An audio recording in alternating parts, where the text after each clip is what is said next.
வணக்கம். Welcome to my channel. இன்றைக்கி நம்ம பார்க்க போகிறது பேன்கேக் ரெசிபி தான். ஒரு தோசை ரெசிபி தான். அதுக்கு என்னென்ன தேவைன்னு பார்க்கலாம். இப்போ நான் போடுறது வந்து 4 டேபிள் ஸ்பூன் வந்து ரிஃபைன் ஃப்ளோர், ஆல் பர்பஸ் ஃப்ளோர்னு சொல்கிற மைதா மாவு சேர்க்குறேன். இதுக்கப்புறமா இட்லி மாவு இருந்ததுன்னா நீங்கள் சேர்க்கலாம். இது ஆப்ஷனல் தான். இது ஒரு 4 டேபிள் ஸ்பூன் நான் சேர்க்குறேன். இதுக்கு தேவையான அளவு உப்பு போட்டுக்கலாம், நம்ம சால்ட்டு சேர்த்துக்கலாம். நமக்கு பஜ்ஜி மாவு பேட்டர், தோசைக்கு தேவையான இட்லி தோசை மாவுக்கு தேவையான அளவு தண்ணி விட்டு அல்லது மில்க் நீங்கள் ஆட் பண்ணிக்கலாம். இது கூட கொஞ்சம் கார்ன்ஃப்ளவரும் ரைஸ் ஃப்ளவரும் ஜாஸ்தி போட்டிங்கன்னா கொஞ்சம் கிறிஸ்பியாக கிடைக்கும். அல்லது மில்க் இருந்ததுன்னா நீங்கள் ஆட் பண்ணிக்கோங்க. பால் இருந்தால் கூட ஆட் பண்ணிட்டீங்கன்னா நல்ல சாஃப்ட்னஸ் கொடுக்கும். நமக்கு நான் காட்டுறேன் அந்தளவு கன்சிஸ்டன்சி வேணும். ஃபாரினர்ஸ் வந்து இதில் வந்து எக்கு போடுவாங்க, பேக்கிங் பவுடர் போடுவாங்க, அல்லது பேக்கிங் சோடா போட்டுப்பாங்க. நம்ம இது எதுவும் ஆட் பண்ணலை.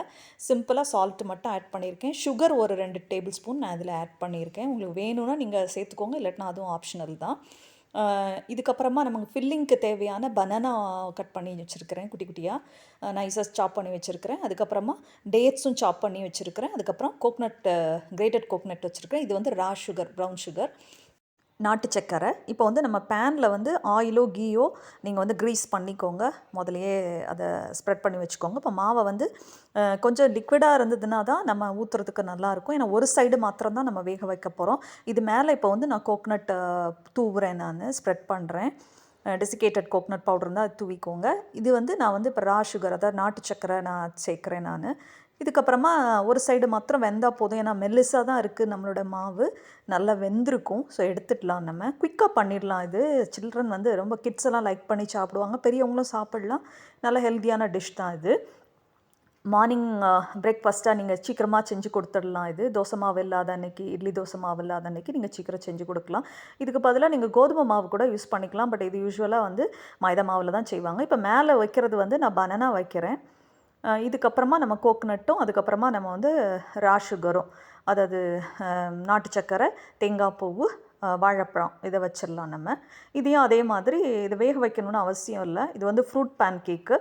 இதை நம்ம வந்து அப்படியே க்ளோஸ் பண்ணி எடுத்து வச்சிடலாம். எங்கள் சைட்லலாம் இதை வந்து சுருள் தோசைன்னு சொல்லுவாங்க. நீங்கள் கோதுமை மாவுலேயோ இல்லை குதிரைவாலி அந்த மாதிரி சிறுதானியங்களில் செஞ்சு கூட இதை பார்க்கலாம், நல்லாயிருக்கும்னு நினைக்கிறேன். இது நான் அதை ட்ரை பண்ணதில்லை. இப்போ அடுத்த தேர்ட் இதில் வந்து நான் வந்து முதல்ல கோக்னட் வைக்கிறேன், தூவுறேன், தேங்காய் பூவை தூவுறேன். அதுக்கப்புறம் இது வந்து டேட்ஸு, பேரிச்சம்பழத்தை சாப் பண்ணி வச்சுருக்கிறேன். இது கூட நீங்கள் என்னென்ன நட்ஸ் இருக்குதோ உங்கள்கிட்ட அது கூட போட்டுக்கலாம் நீங்கள். அதுக்கப்புறமா நான் வந்து திருப்பியும் பனானா ஆட் பண்ணுறேன்.